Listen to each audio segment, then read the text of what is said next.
Meus irmãos, boa noite. Hoje, quarta-feira, dia 29 de março de 2023, estamos aqui mais uma vez reunidos para o estudo das obras da chamada série evangélica da nossa benfeitora Amélia Rodrigues, obra essa toda psicografada pelo médium Valdo Franco. Estamos na primeira obra ainda, Primícias do Reino, e estamos no capítulo 7. O capítulo de hoje vai falar do paralítico de Cafarnaum. E antes, porém, gostaríamos de pedir ao nosso irmão Lenilson para fazer a nossa prece inicial, para preparar o nosso estudo. Gratidão a todos. Só lembrando que mais uma vez, agradecemos mais uma vez, nunca é pouco falar, ao Grupo Espírita Francisco de Assis, que nos permitiu fazer esse estudo, fazer essa reunião. Toda a nossa gratidão a nos dar essa possibilidade, ao qual nós nos alimentamos e estamos cada vez mais trabalhando essa encarnação e nossa existência. Que assim seja. Lenilson, muito obrigado. Então vamos. A oração, ela mexe conosco, né? Ela fala a nossa alma, ela dilata o nosso entendimento, a nossa percepção, ela abre brechas, né, na nossa alma para que a misericórdia de Deus chegue ainda mais próximo do nosso ser, de nosso coração. Então, nesses momentos que a gente se reúne para falar das coisas de nosso Pai, do Cristo, e dessa irmã muito querida, porque imagine o trabalho de reunir tantos casos que nos ajudam a compreender o quanto o Cristo trouxe, né, de entendimento das coisas do Pai para as nossas vidas. Então, nesses momentos de aprendizado, a gente agradece a possibilidade da gente escutar, da gente poder ver, da gente poder analisar, sentir, vibrar, participar, né? Nos corações ligados, envolvidos.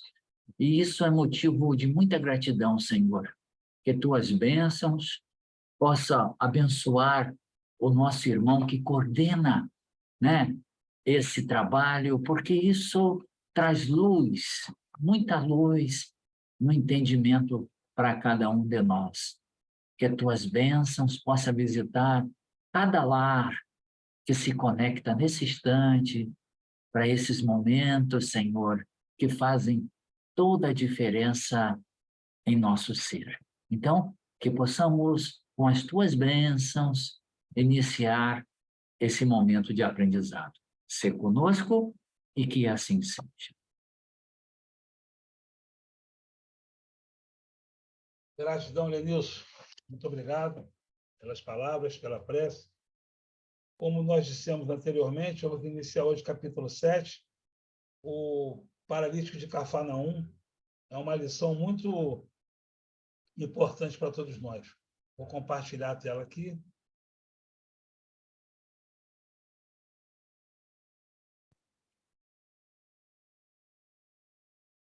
Vou começar a ler.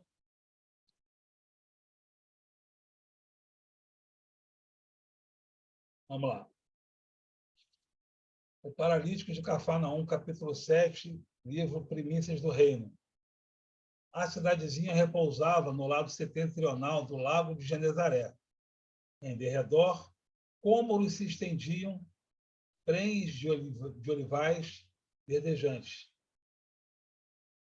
vinhedos luxuriantes a se debruçarem sobre terras altas e penhascos nus, com rochas salientes. Os vales eram frescos, cortados por arroios cantantes e cascatinhas alvinitentes.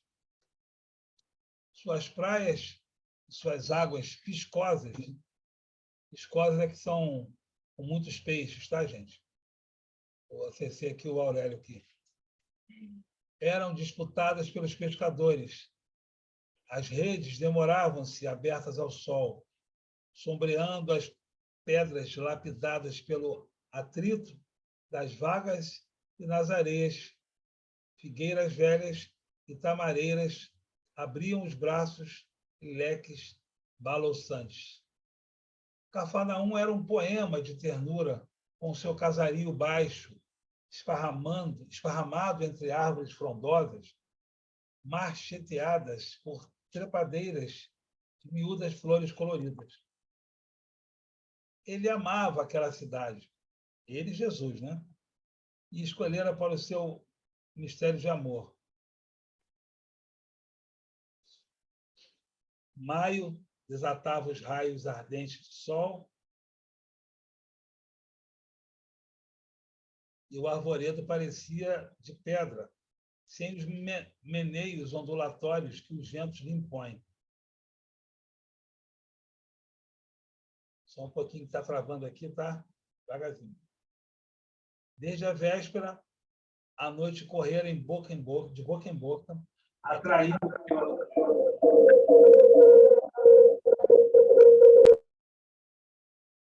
curiosos, sofredores das cercanias.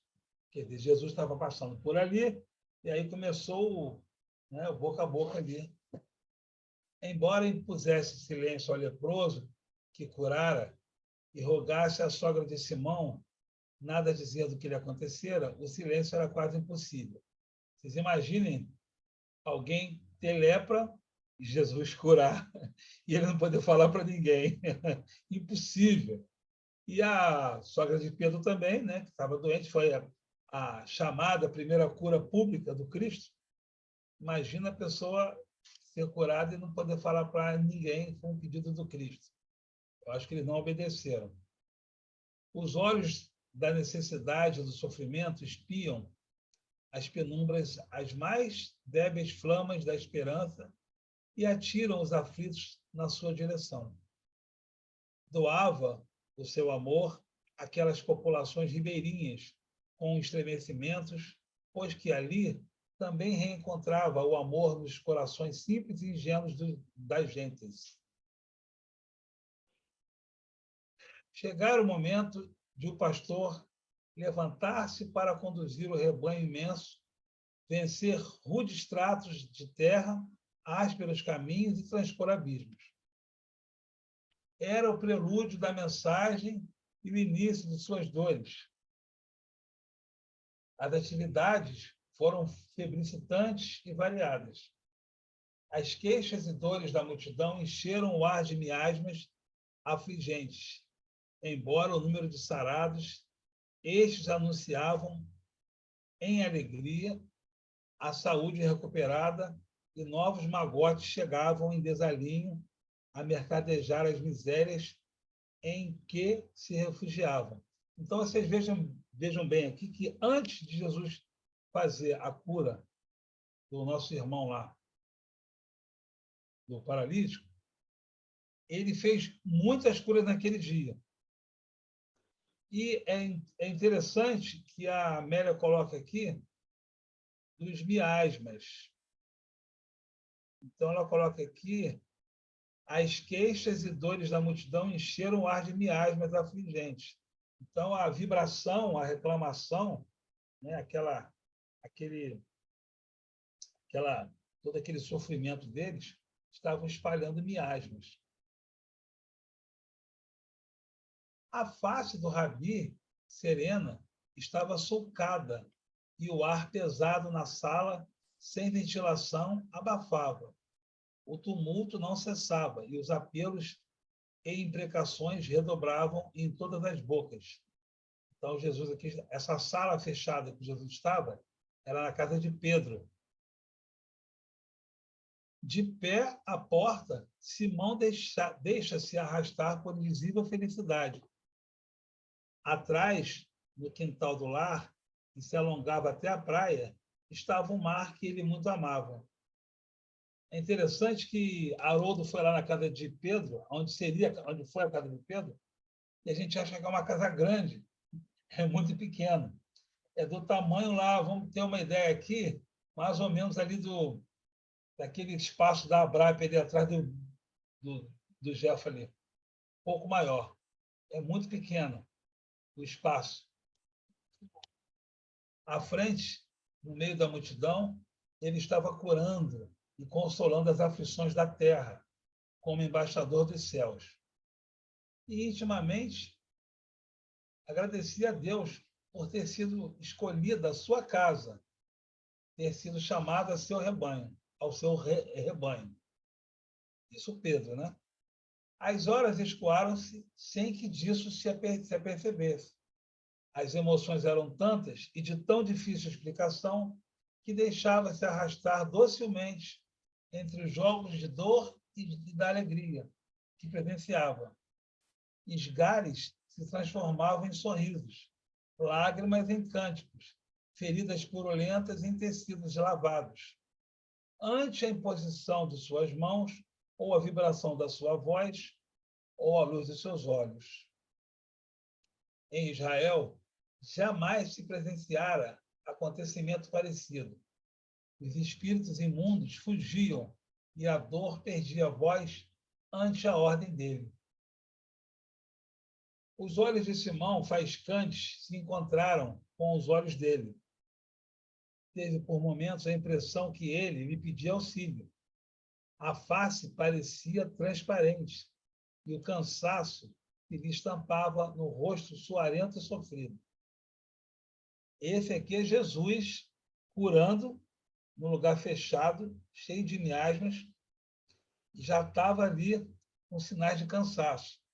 Então, a gente não pode pensar que Jesus, num ambiente da Terra, bem estranho a sua natureza, estivesse aqui como um super-herói da Marvel, incólume, sem nenhum problema. Ele estava ali num sofrimento, tá? Segundo a Amélia Rodrigues. O rude pastor compreendeu. A multidão era insaciável. A dor não tinha limite.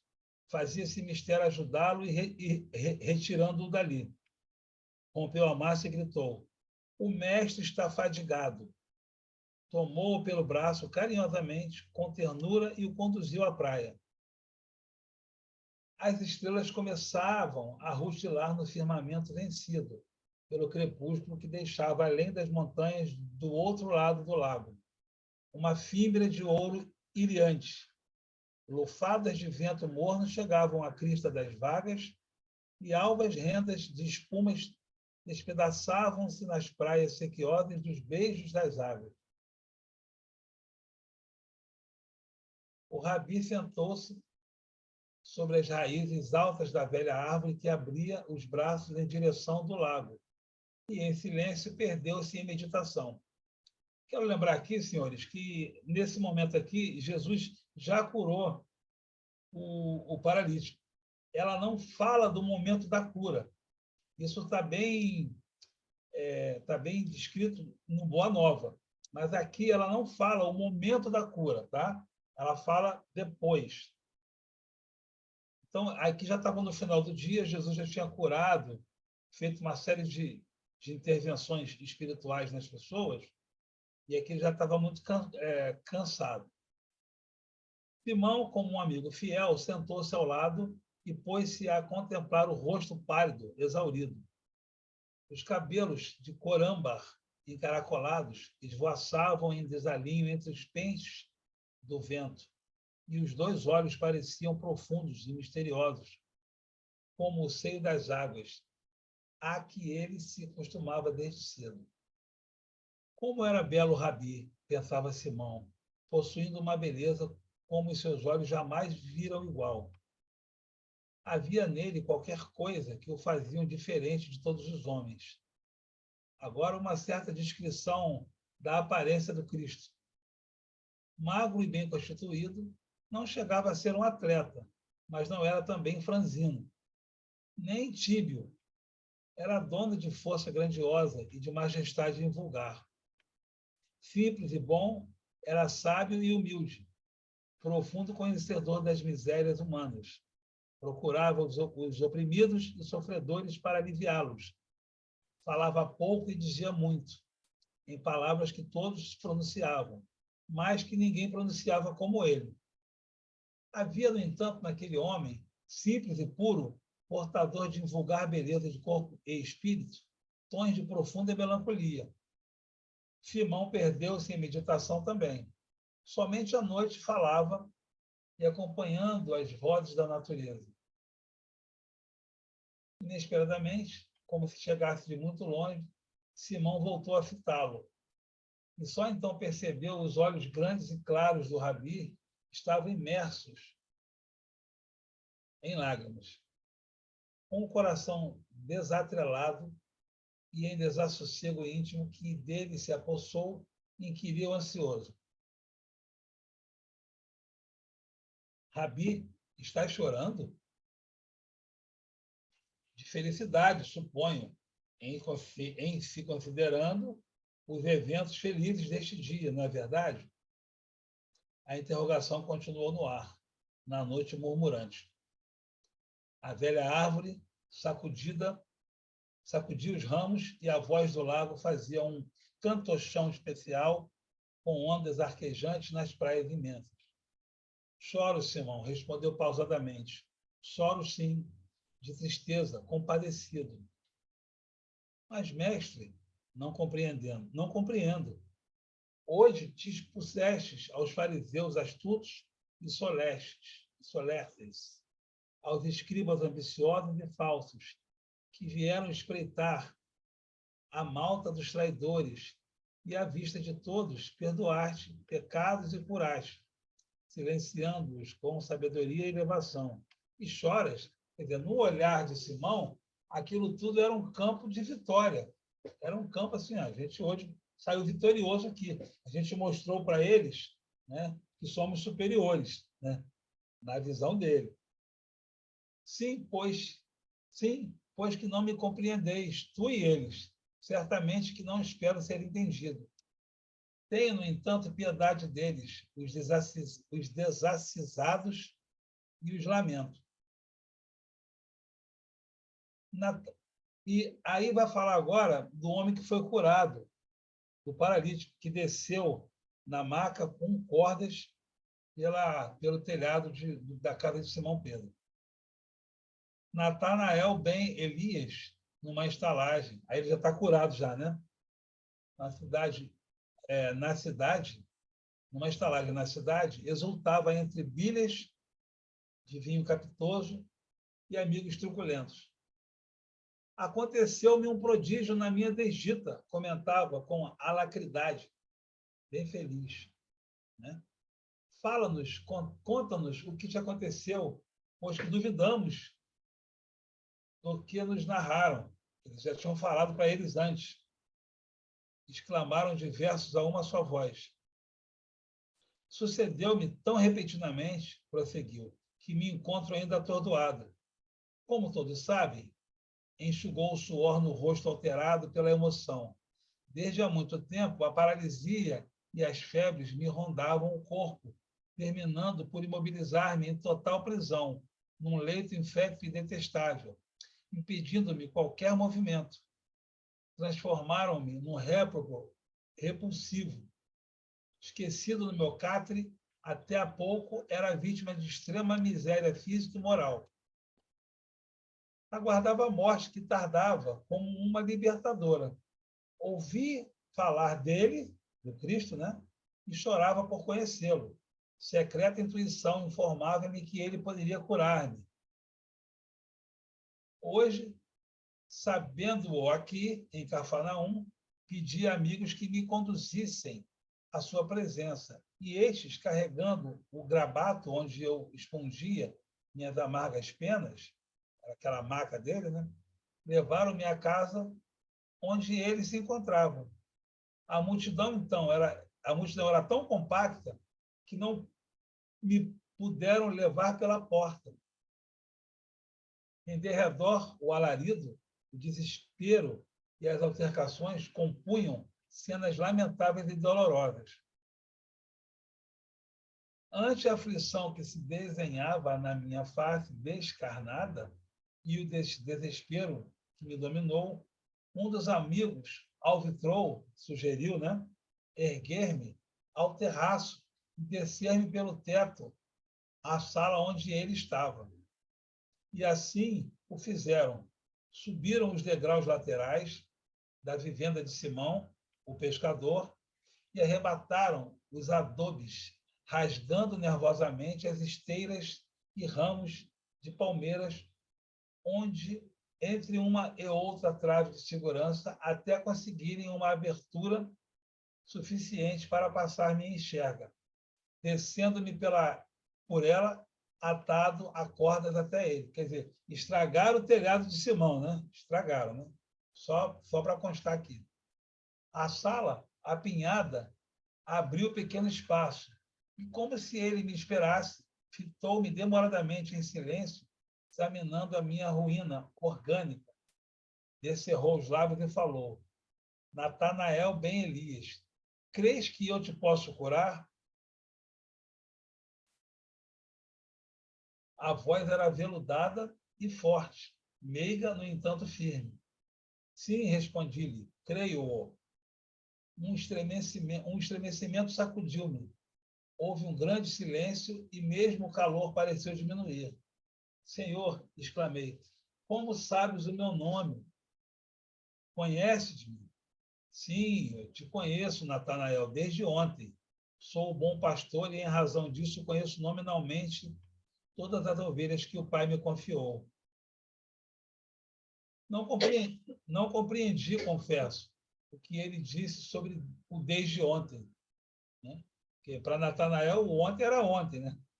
Mas para Jesus, o ontem era desde que ele foi confiado pelo Pai. Nunca o vira antes, nem jamais me visitara. Teus pecados, exclamou, estão perdoados. Houve murmurações e uma exaltação de ódio na assistência. Eu próprio me perturbei. Quantas vezes eu pensara em seguir uma vida limpa e decente se voltasse a movimentar-me e acionar as pernas? Não saberia dizê-lo. No entanto, aquela hora eu indagava: seria ele capaz de perdoar pecados? Não estaria blasfemando? O suor corria-me em bagas pelo corpo sujo e macilento. Como se ele ouvisse os pensamentos mais secretos, sem recear, desafiou. Que é mais fácil? Dizer ao paralítico: perdoados são os teus pecados, ou dizer: levanta-te e anda? E, voltando-se para mim, distendeu os braços e alongou as mãos, falando-me: levanta-te, toma a cama e vai para a tua casa. Oscilei como uma cana ao vento. Desejei falar algo e não pude. Ergui a cama, explodi num grito de ventura: salve, Rabi! E voltei dando hosanas ante a admiração de quantos me conheciam. Não compreendo, porém, o que me sucedeu. Parece-me um sonho do qual receio acordar. Bebamos em gáudio, gritaram todos em redor, comemorando a tua volta à saúde e ao prazer. Exibe o corpo para que vejamos sem marcas, sem feridas, e mais o creiamos. Música sensual, soluçando entre dedos de mulheres infelizes, arrendadas na Núbia, arrendadas até compradas, né?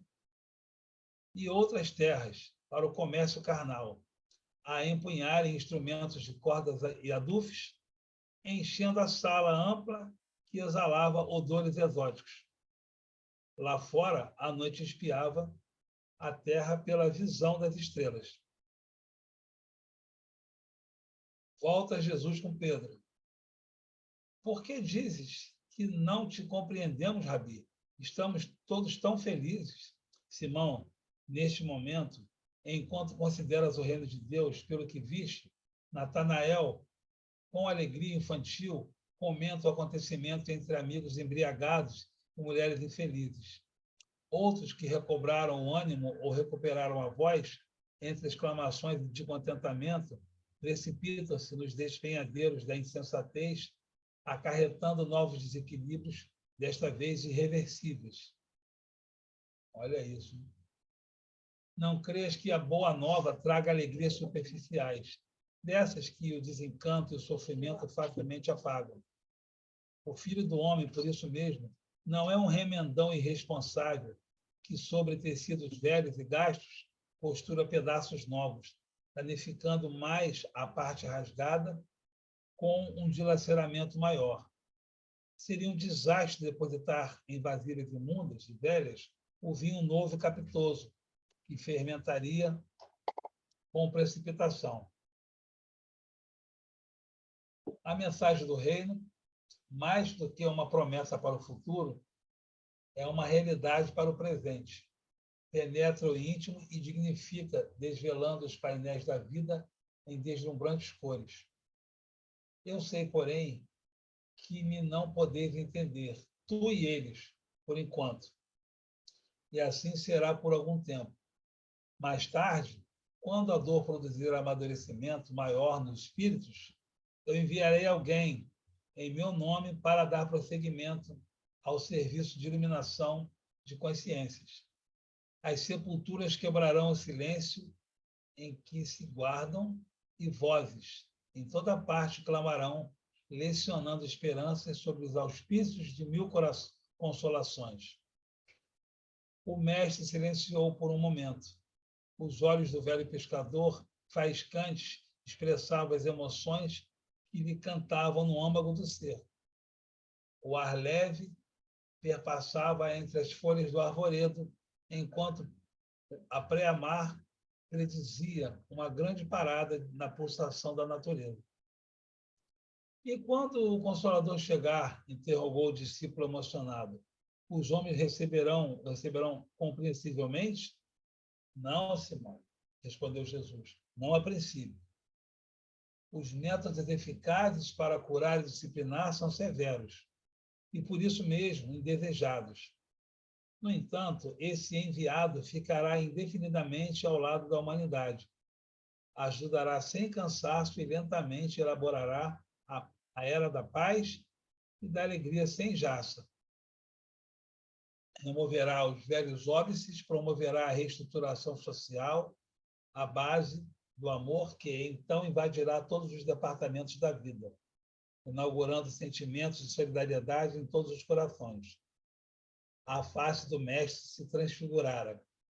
Simão não pôde suportar as lágrimas que lhe correram espontâneas, e os séculos correram ágeis através da ampulheta dos tempos.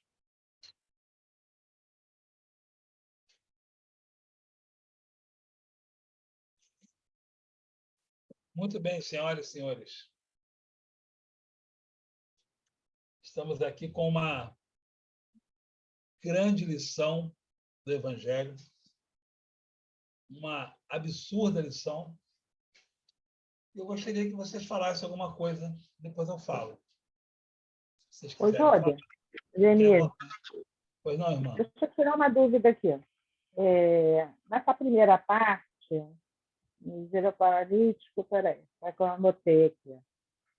Essa primeira parte, né, quando ele fica triste, Nosso Senhor Jesus Cristo, e ele diz, chora o Simão, depois que ele já tinha feito a cura do paralítico. Concorda ou não? Não entendi errado. Ah, sim. Então, de primeiro, a reação que ele teve após a cura, sim? E depois a história da cura. Sim? É isso que você entendeu? A hora que ele está com o Simão chorando, simultâneo que o Natanael está num bar, provavelmente. Estalagem, né? Com os amigos, assim, simultâneo. E aí ele chora, porque na ideia do Natanael, quando ele se curasse, ele faria coisas boas. O texto fala isso. Tá. E é muita gente também. Então, Fala. Então, a minha pergunta é, né? E a conclusão que eu cheguei. Por que Jesus primeiro perdoou para depois curar? Uma grande... a minha pergunta sempre foi essa, né? Por que o Senhor perdoa para depois curar? Conclusões que eu cheguei Porque o perdão ele é muito mais importante do que se você é paralítico, se você é negro, se você é chinês, independente do que você é, o perdão é importante. Então, esse choro, quando ele diz, eu choro, Simão, porque ele perdoa e depois cura. E Natanael volta para o pecado, quando eles começam a comemorar a fornicação, com tudo. Foi o que eu entendi aqui, né? Na verdade, não, você está correta. Na verdade, o perdão promove a cura. Sim. Promove a cura. Então, assim, não adianta nós querermos a cura de nossas doenças, nós não amamos, porque a cura para todos os males é o amor. O perdão, a misericórdia, a caridade, tudo isso. Então, se a gente não consegue, a gente adoece porque a gente não ama. Então, quando Jesus propôs ali, seus pecados estão perdoados, Natanael não acreditou que Jesus poderia perdoar ele. Inclusive, teve ódio. Inclusive, as pessoas ali ficaram... Porque, na verdade, os doutores da lei ali, os fariseus, saduceus e escribas, eles tinham inveja de Jesus. Porque Jesus era um carpinteiro, era um homem do povo, era um homem que veio de Nazaré, e ele não tinha, e para eles tinha que ser um religioso formado, conhecedor, né, que tivesse aqueles hábitos exteriores. Não, porque aqui que ele fala assim, o que é mais fácil, dizer ao paralítico, perdoados são os teus pecados, ou dizer, levanta-te e anda? Ou seja, eu entendi também isso, que Jesus entendeu que para eles falar, olha, eu perdoei teus pecados, isso qualquer um fala. Eles não entenderam a mensagem, que os seus pecados são bem mais importantes do que a tua condição física. Até porque os seus pecados, eles determinam a tua condição física em algumas situações, né? Quando a gente tem o pecado de beber demais e outras coisas a mais, você pode acabar tendo o seu corpo comprometido. E ele nos mostra como as pessoas estão preocupadas com o corpo, que era o caso deles.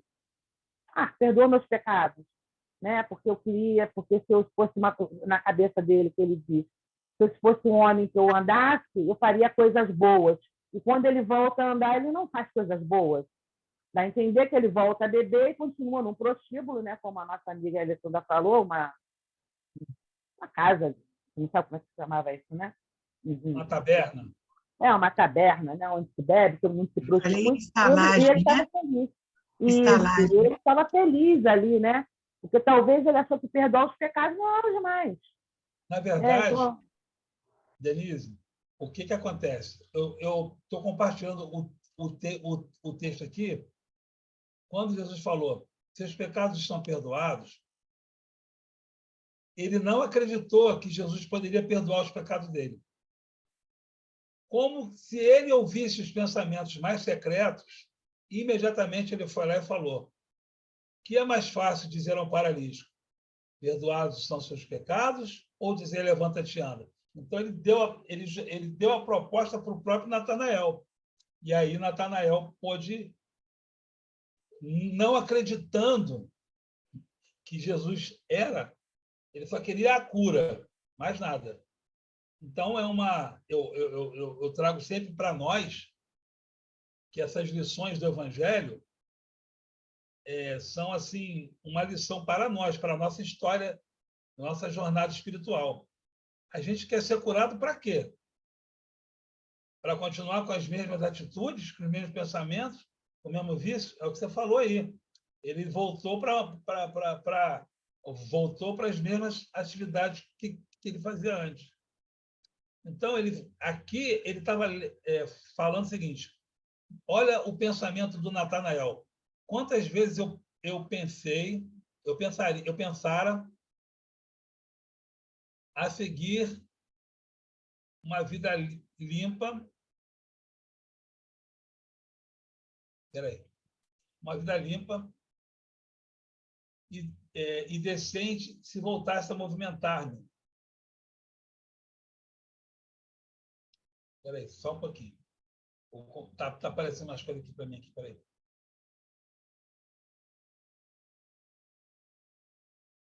Só um pouquinho.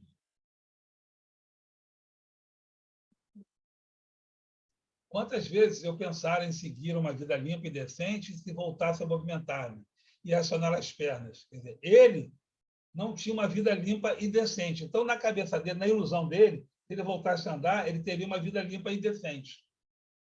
Não saberia dizê-lo. No entanto, aquela hora eu indagava: seria ele capaz de perdoar pecados? Não estaria blasfemando? Ele estava ali ainda duvidando da capacidade do Cristo. Ele só queria a cura e mais nada. Estava ali numa...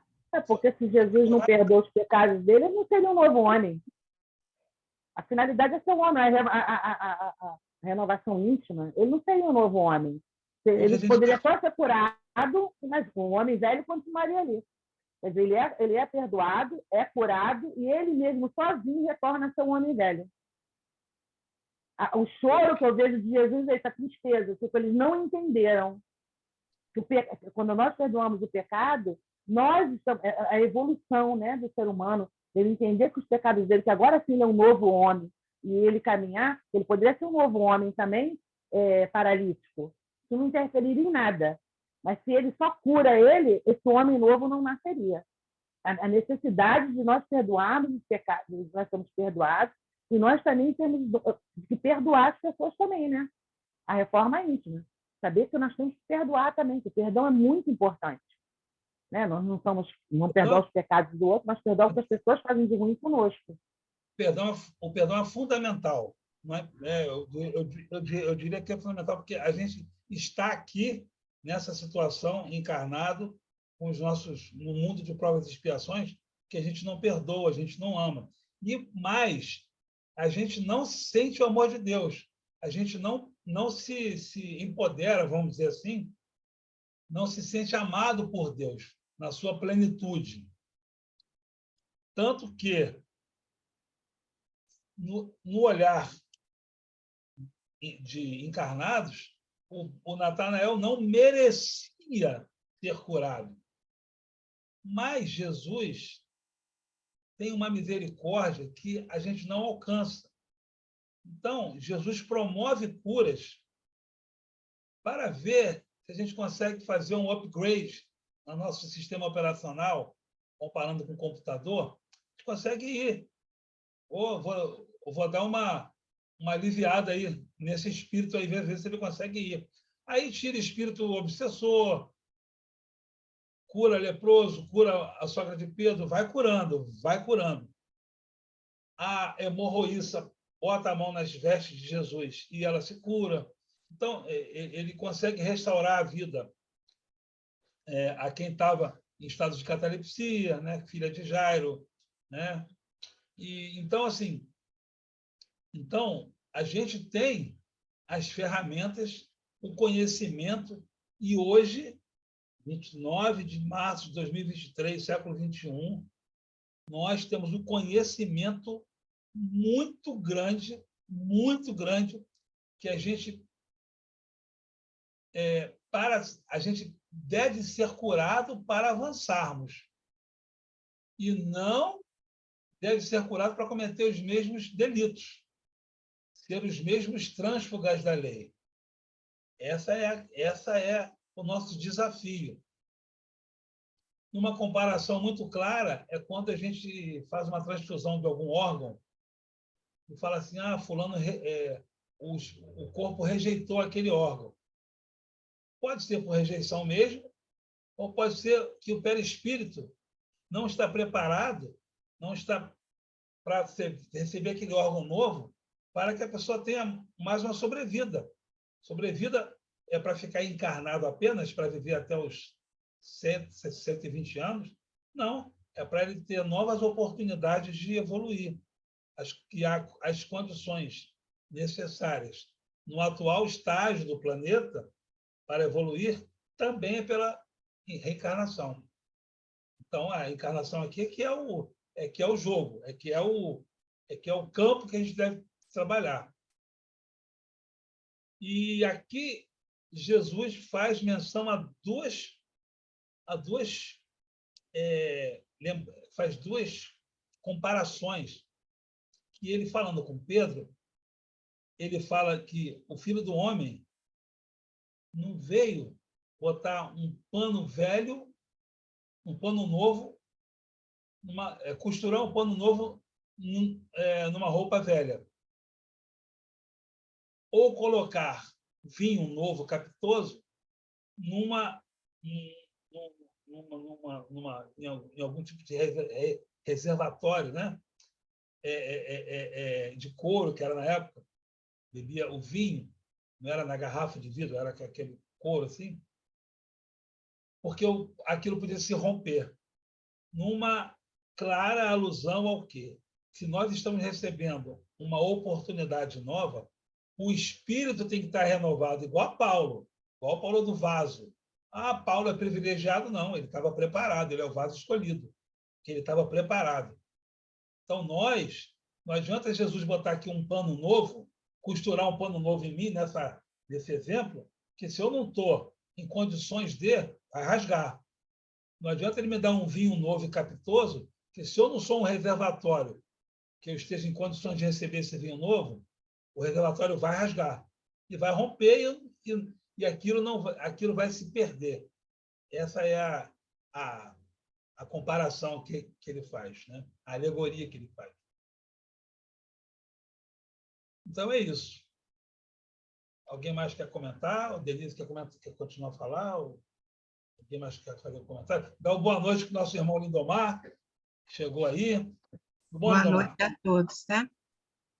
Boa noite a todos. Queria complementar aí que tem um livro do José Carlos de Lúcia, né, que eu chamo de Lúcia, que são 2 Cs. Ele fala muito bem, aborda muito bem, Gilbert, sobre colocar remendo, né, em pano velho. E Jesus diz que não se remenda roupa velha, nem se coloca vinho em vasilha velha. Então, Isso. pelo que eu entendo, o que o nosso Senhor Jesus ele espera de nós? Ele espera de nós que nós nos renovemos, que nós nos preparemos para poder receber essas energias, né? essas renovações, né? Então, conforme você falou, quando ele convoca Paulo, ele já sabia que Paulo já estava preparado. Paulo seguia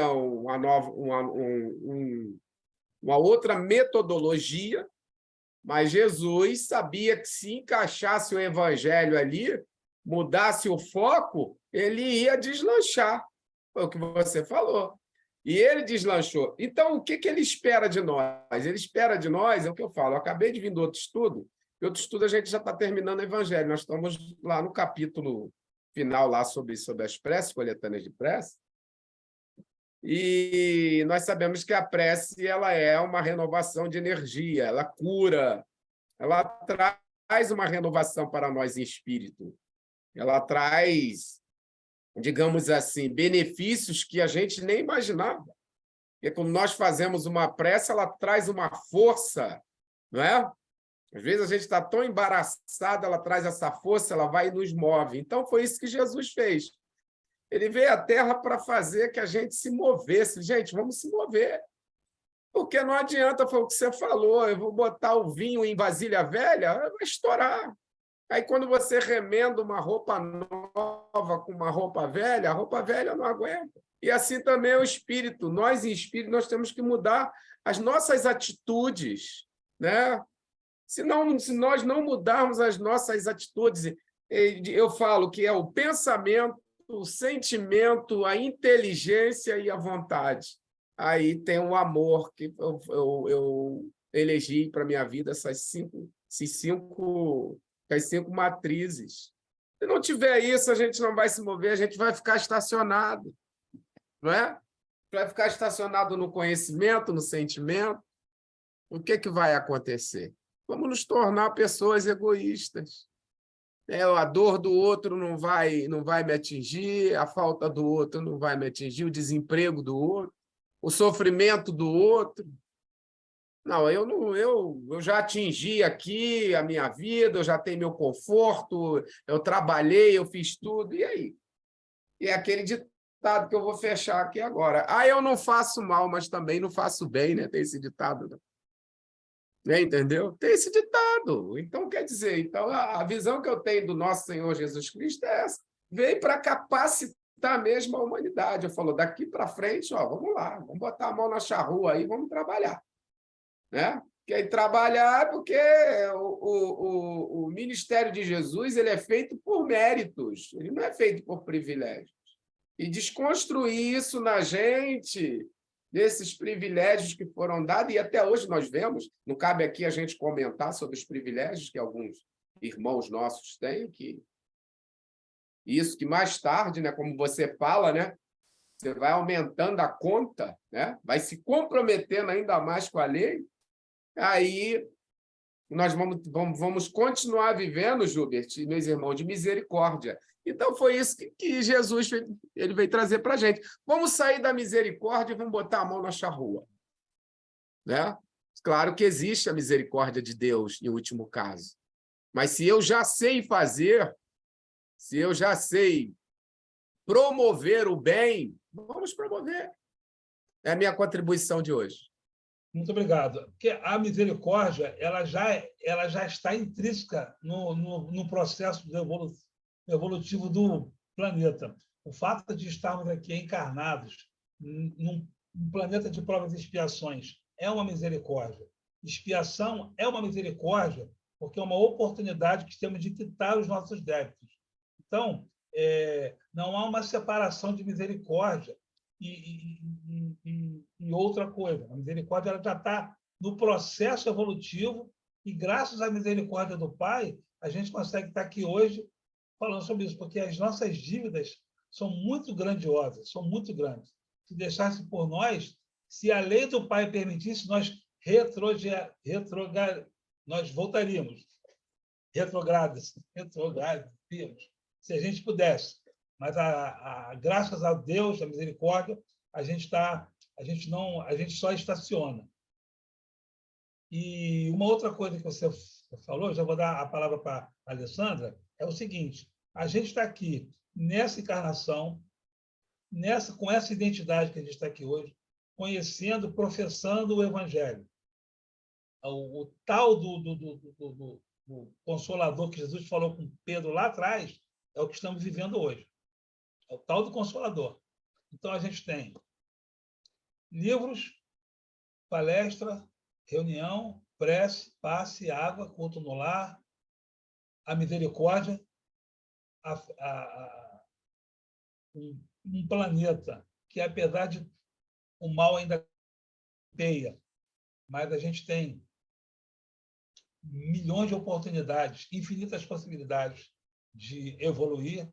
A gente está aqui, nesse momento, e nem percebe que tem milhões de funções no corpo físico funcionando ao mesmo tempo.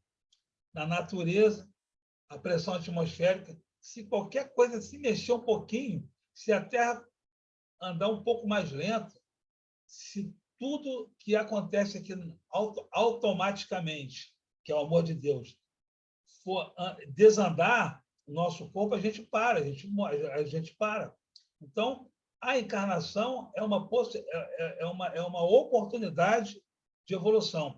E a gente está fazendo todas essas atividades espíritas, que é o que a gente entende agora, para a nossa cura. Mas para curar, para continuar sendo a mesma pessoa, o mesmo pensamento, sentimento, e como você falou aí, desculpa, se for para isso, vai voltar lá. Por isso é que tem lá o planeta que está recebendo irmãos que não estão com boa vontade, que é o que Jesus fala, boa vontade, para evoluir. Então, já que você não quer evoluir, a gente tem um lugar para você ficar, até que você queira estar disposto a. É castigo? Não. É apenas um posicionamento espiritual. É um lugar, é só uma condição espiritual. Melhor ficar no planeta primitivo do que ficar sem nunca mais ter uma oportunidade. Então, a oportunidade, a misericórdia, está também inserida na expiação e na prova, apesar da gente não enxergar. Alessandra, por favor. Boa noite, gente, a todos.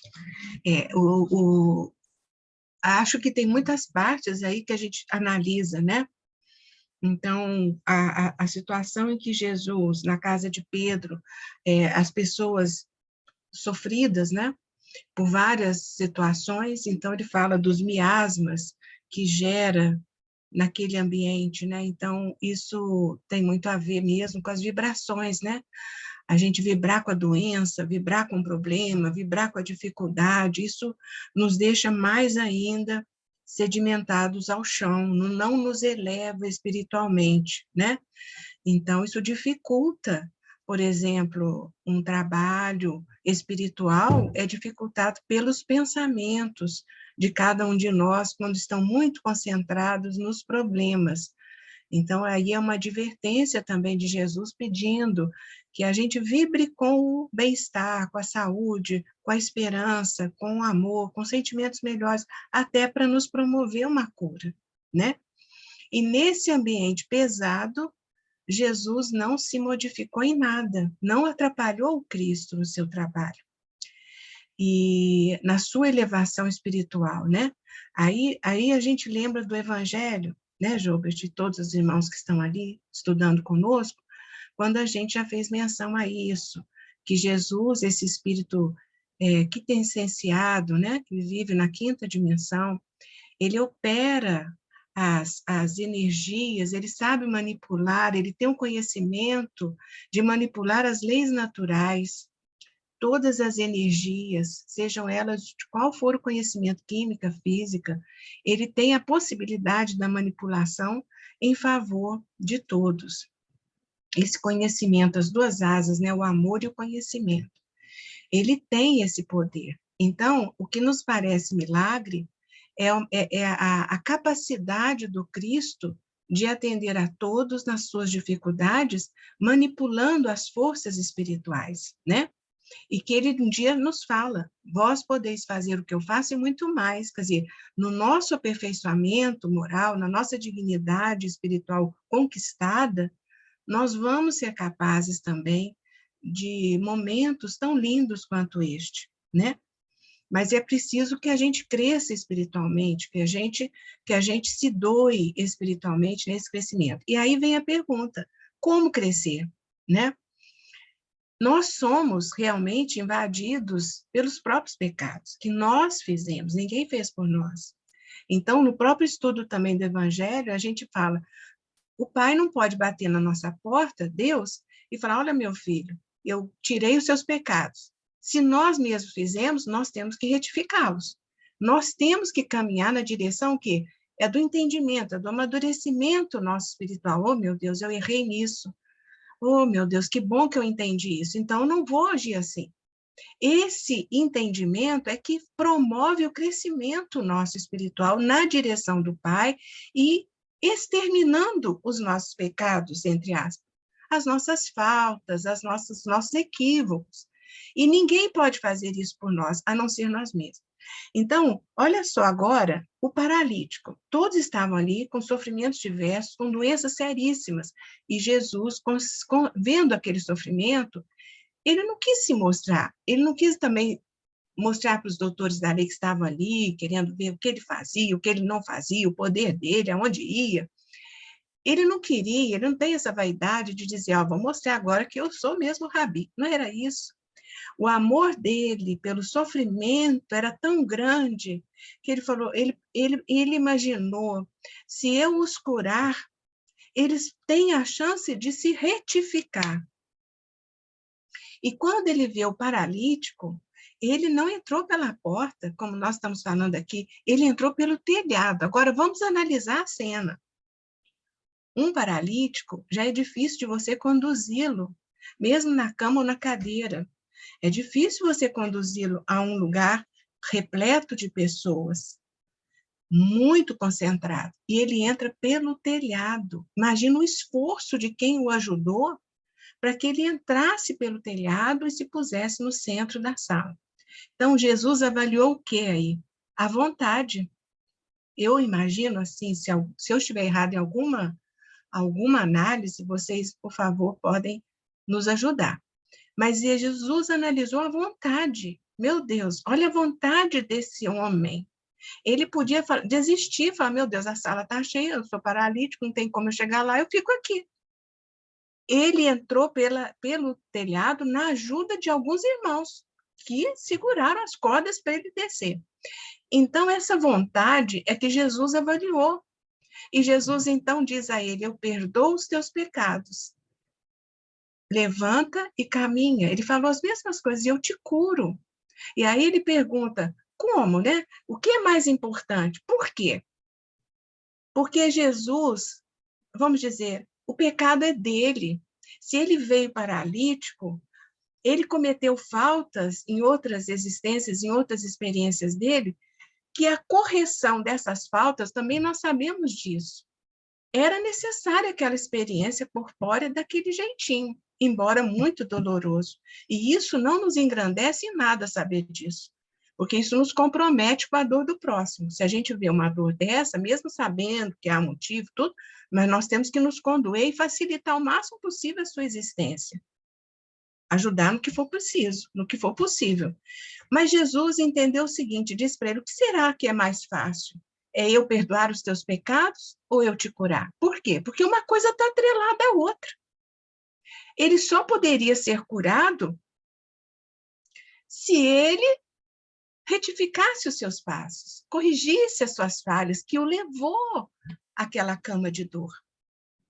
E Jesus, compadecendo da sua dor, disse o quê? Eu perdoo os teus pecados, levanta. Porque para ele levantar, para ele andar, para ele ter uma vida comum, ele tinha que retificar os seus passos. E Jesus ajuda-o a entender isso. Achando o quê? Lendo a sua alma, ele não queria. Se ele tivesse saúde, ele não erraria naquilo que ele já fez de erro. Então, Jesus entendeu que a alma tinha entendido. E aí disse para ele, é como se ele dissesse, vá e não volte a pecar, para que não te suceda o pior, como ele já falou em outras passagens, querendo trazer a mesma lição para os nossos espíritos tão rebeldes, né? Que nós somos rebeldes, em entender. Então, olha que coisa mais linda. E aí, Jesus entende o quê?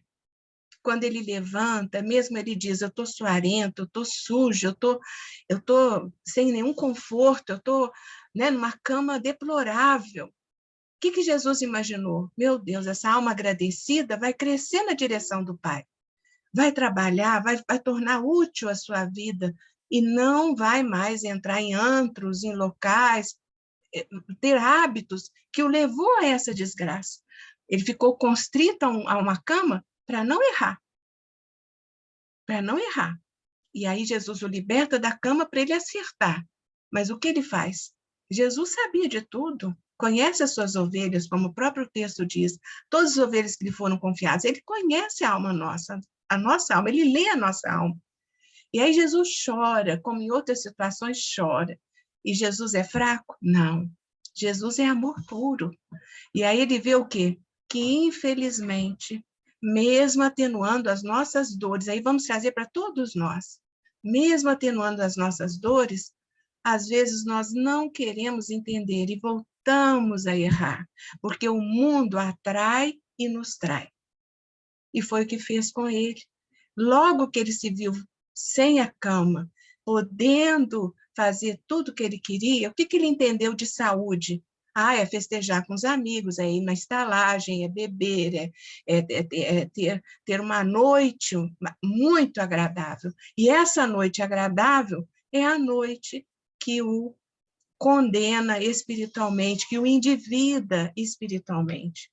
Então, é isso que a gente entende quando a gente percebe essa nossa responsabilidade nas pequenas e nas grandes decisões da nossa vida. Quando a gente entende o Evangelho, quando a gente ouve as lições do Cristo, e quando a gente vê a postura do Cristo diante de nós, ela gera responsabilidade para nós, quando o entendemos. E aí, a gente analisa isso, como que a dor ainda é necessária, quando nós podíamos eliminá-la pelo amor. Não posso fazer isso. O que te impede de fazer isso? A minha consciência. Eu já tenho a verdade em mim. E é muito significante esse texto, e quando Jesus diz a Pedro também, que ele, vamos dizer, ele iria embora, mas deixaria algum tempo para frente o Consolador, que é o que nós temos, as obras codificadas que nos esclarecem, nos trazem a verdade, nos dissipa o véu, abre o véu, esclarecendo, né, as nossas dúvidas, através de Allan Kardec, que nos traz essas verdades. A verdade que Jesus não podia dizer, porque estávamos o quê? Embutidos demais, endurecidos, mergulhados na materialidade. Então, assim, o sublime ainda era uma coisa mesmo muito tacanha e nós não conseguimos alcançar. Então, assim, eu achei o texto lindo, e o choro de Jesus nos comove, né? E nos faz, assim, analisar que a gente não deve deixar Jesus chorando, né? Ele ainda está, talvez, chorando por muitas coisas, né? Hoje mesmo, no noticiário aqui de Juiz de Fora, uma mulher jogou fogo, jogou álcool num homem, no centro da cidade, numa lanchonete, e pôs fogo. E aí a gente pensa, meu Deus, o que está acontecendo? Essa escola, né? Essa escola que foi o aluno, 13 anos. Então a gente pensa, Jesus chora, porque fala, meu Deus, eu quero regenerar a terra está regenerando. E essas pessoas que agem assim? Então, a gente tem essa responsabilidade de entender que esse crescimento é urgente, né? Para todos nós, nossos pecados, nossos equívocos e as nossas próprias conquistas, né? Refazendo isso. Obrigada. Eu ia pegar lá o livro Francisco de Assis, porque ali fala que Jesus está permitindo que pessoas da idade da época medieval reencarnem para terem novas oportunidades. Então, nós olhamos para essas pessoas e falamos que isso é um absurdo, eles têm que morrer. A gente, o nosso olhar imediatista de encarnado, não ter essa visão de longo prazo, de milhões de anos, a gente olha para as pessoas e fala assim, como podem essas pessoas estarem aqui? A gente considera essas pessoas como se fosse o joio e nós como se fôssemos o trigo. E é importante, como você bem falou aí, a questão da misericórdia. Você tocou em pontos aí muito sensíveis para a nossa evolução, porque a gente está tendo oportunidades. Então, a diferença de alguém que comete um crime hediondo para a nossa é que esse alguém que comete um crime hediondo desconhece. Pai, perdoa, não sabe o que fazem. E nós, aí é que está o negócio. Aí, o choro do Cristo não necessariamente é para esses que cometem esses crimes, o menino que deu a facada, enfim, quem faz esses crimes chamados hediondos. Mas a questão é a timidez dos bons, né? Como já diria aí, porque nós temos todo o acervo de conhecimento, o arcabouço, todo o nosso HD está cheio de conhecimento, mas nem sempre esse conhecimento ele é suficiente para nos demover dos nossos pensamentos, palavras e atos e sentimentos equivocados. E aí a gente volta lá para a taverna, nossa taverna íntima. Vamos comemorar. Então, quando a pessoa tem algum tipo de benefício chamado benefício, não é para ela se comprometer ainda mais, é para que ela possa, através daquele benefício, fazer o salto, né? Fazer a melhora dela. Então, se esse irmão lá atrás, naquele momento, digamos que ele se convertesse e falar, agora eu vou querer servir o Senhor, porque o Senhor me curou, talvez ele estivesse em outra situação. Mas, querendo comparar mesmo conosco, temos o conhecimento, o entendimento toda semana, culto no lar, oração de manhã e de noite, assiste palestra, vai a congresso, vai a casa espírita, faz trabalho de caridade, doa dinheiro, doa lençol, doa sopa, faz tudo, toma água frutificada, toma homeopatia, e lê, estuda e reflete. Será a nossa quantidade, o nosso arcabouço, o nosso HD, a nossa vida está muito mais plena desse entendimento do que eles. Talvez eles não tivessem tido a oportunidade. E aí você vê famílias, pais, filhos que matam pais, mães que matam, enfim. Isso tudo é bíblico. Já foi falado isso lá atrás, porque Jesus já sabia de tudo que ia acontecer. Jesus estava ali, sabia o nome de Natanael, e sabia onde ele estava, sem estar lá na taverna. Sabia, não, porque agora ele está lá. E aí a gente volta a falar de Eurípides Barçanufo, um grande espírita,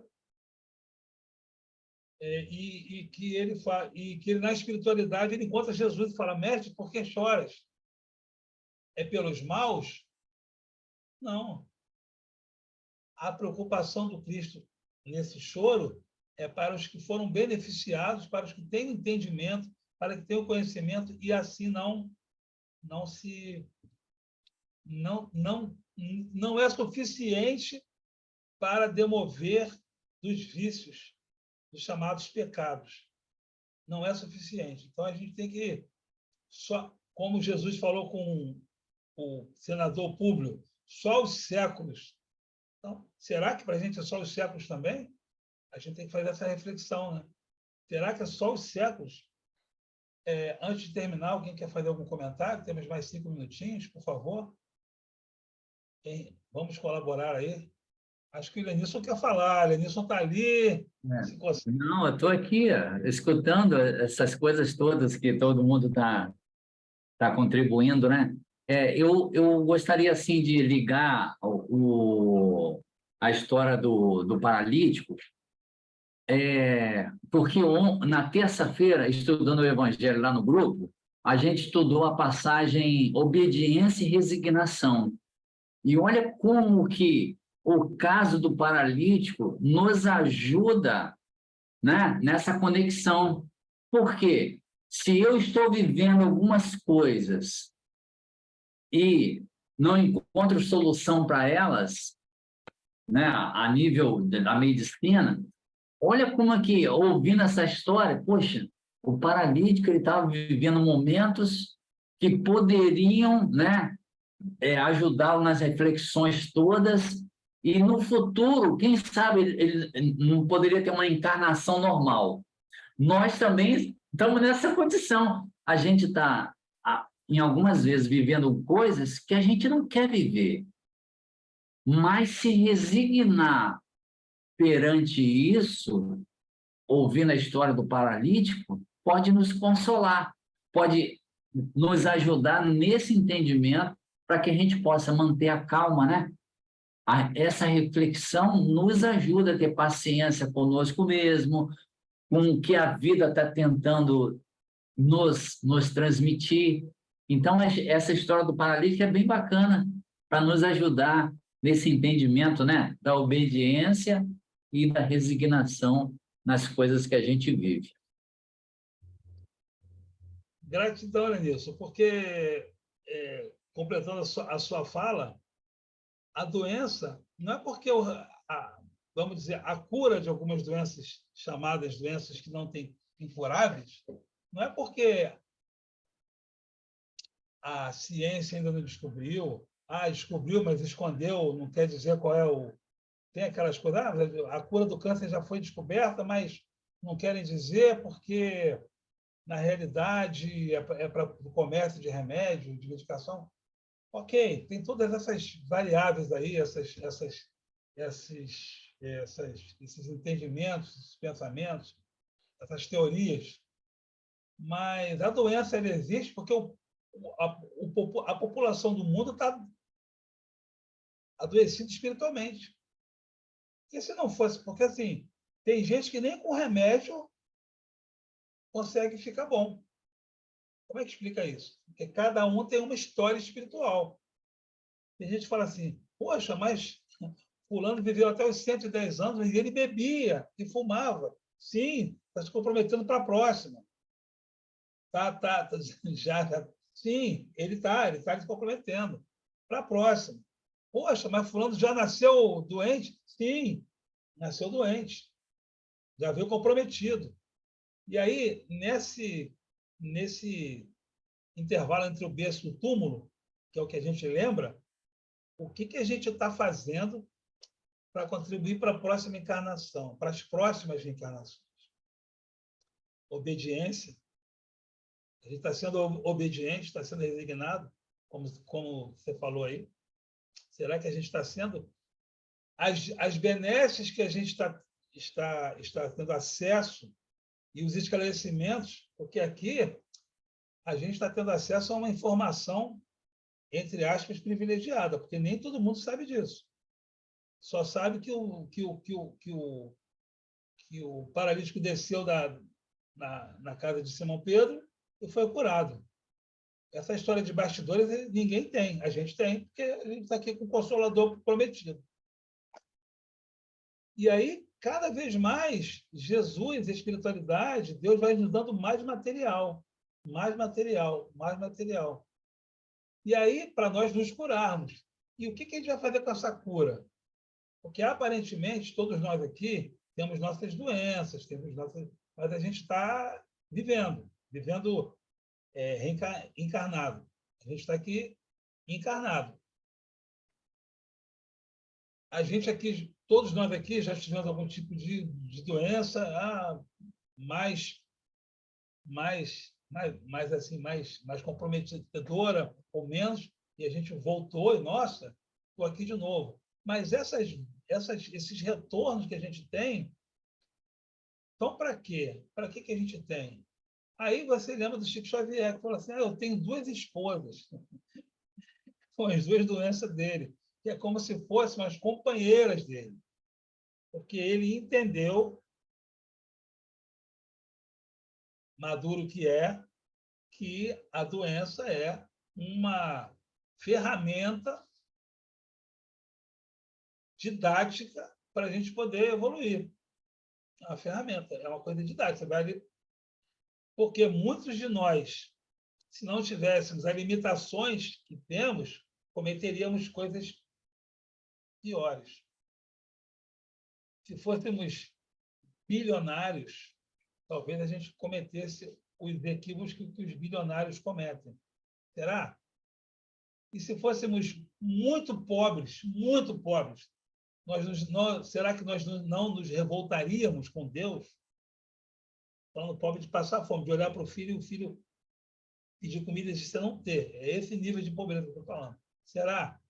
Denise botou aqui no chat. A reencarnação é um voto de confiança que nos é dado. Cabe a nós fazer o certo. Exatamente. É um voto de confiança, Denise. Deus está dando um voto de confiança, mais um. Então, a gente está, de novo, 29 de março de 2023, século XXI, cientes desse voto de confiança, cientes que, como o Denilson falou, resignação, né, e obediência. A gente deve ser obediente. Tudo que a Alessandra falou, tudo que o Denilson falou, tudo que o Lindomar falou e tudo que o livro falou. Então, assim, a gente está tendo oportunidades que a gente talvez que nem todo mundo tem. Então, a gente está tendo acesso a uma cura, a uma possibilidade de cura que muita gente não tem. será que a gente está fazendo por onde? Igual um Soldado Ryan, faça por merecer, aquele filme. Faça por merecer, você vai viver mais. Ele deveria os soldados naquela situação, naquela fictícia ali, naquela cuidaram dele para ele sobreviver, porque ele era o único filho que sobrou da mãe que morreu 3 filhos. Então, é uma ficção, mas dali ele fez por merecer. Então, será que nós estamos fazendo por merecer? Dentro toda essa cabedal de conhecimento que a gente tem? A gente sabe muito. A gente sabe muito. A gente não sabe 1% da ciência universal, mas dentro das para o que a gente precisa, a gente sabe muito. Aí a gente tem que ser obediente e resignado. Tem que ser amor e misericórdia. Tem que ser, o tempo todo, perdoar. Perdoar para curar. Aquela cura que a gente não tem, talvez seja aquele perdão que a gente não quer dar, conceder. Que a gente tem o orgulho, o egoísmo, a vaidade, porque a gente tem a sombra, e Joana vem falando, nos estudos de quinta-feira, ele está falando de sombra, muito bom. E aí o Jung já falava também, é porque ela é discípula de Jung na espiritualidade. Então a gente tem que deixar o self, né, que é ali a alma, que é a luz, brilhar. Fazei brilhar a vossa luz. Meus irmãos, o nosso tempo já passou. Eu agradeço muito, muito, muito aí a participação de todos, a colaboração, a presença. Que nosso Pai possa amparar todos nós, ou melhor dizendo, eu falei a frase errada, que nós sintamos o amparo do Pai, porque Ele nos ampara, né? A gente fala errado. Ah, que o Pai nos ampare. Vai com Deus, Deus te abençoa. Não, eu tô... Aí Deus fala assim, eu estou abençoando, eu vou com Ele. Mas Ele vai comigo? Então, eu vou brinco com ele aqui. Vai com Deus. Aí Deus fala, mas eu estou indo com Ele. Deus te abençoe, eu estou abençoando. Ah, que você se sinta abençoado por Deus. Ah, tá. Esse é o nosso problema. A gente não sente o amor. Não sente essa bênção, né? É um problema isso. Bem, dona Luci, puder, com a sua misericórdia aí para fazer a nossa prece. Lindomar. É a falta. Esquecido, Hélio. A falta do perdão. Vira mágoa. E a mágoa vira um câncer. Pode até não ser um câncer, câncer que diagnosticado, pode ser um câncer na alma, né? Um câncer que esse é mais difícil de curar, né? Talvez. Luci, obrigada. Todo seu. A prece. Senhor, o Pai da sua voz. Senhor Jesus, mestre querido, mais uma vez, Senhor, estamos contigo nesse momento aprendendo aqueles ensinamentos tão importantes em nossas vidas. Estiveste entre nós, nos falaste de amor, da misericórdia do nosso Pai, nos deixaste dar rota, nos deixaste o caminho de fazer por aqui. E nós estamos aqui nesse momento muito contentes, Senhor. Na noite de hoje, tivemos muitas razões para refletir. Refletir o que podemos estar fazendo a cada dia, quando muitas vezes a dúvida chega, para que a gente possa pensar, olhar para dentro de nós e vermos o quanto ainda temos que caminhar, mas também compreendendo que tantas coisas não se perdem em nossas vidas. Nós te ficamos muito gratos porque te sabemos muito amados. Nós ficamos muito gratos por essa oportunidade de juntos podermos refletir, pensar. Mestre, os nossos corações estão muito contentes nessa noite. E queremos te pedir, então, que essa paz possa chegar àqueles nossos irmãos que estão angustiados, que necessitam, Senhor, de te conhecer. E aqueles também que passam por momentos tão dolorosos, que eles possam, nesse momento, receber as bênçãos. Envolvemos também aqueles que não te compreenderam ainda, Senhor, porque a sua caminhada é muito difícil. E assim, mestre, cada um de nós anseia pela paz, e que essa paz possa envolver o nosso planeta, esse nosso planetinha azul tão querido, que é a nossa escola, que é o nosso lar. Por tudo de bom que nos chega, Senhor, por esse abraço carinhoso que nós sentimos nesse momento, oportunidade de exercer a fraternidade e compreender que nos amamos e por isso estamos juntos. Que a tua paz e os nossos corações, graças a Deus.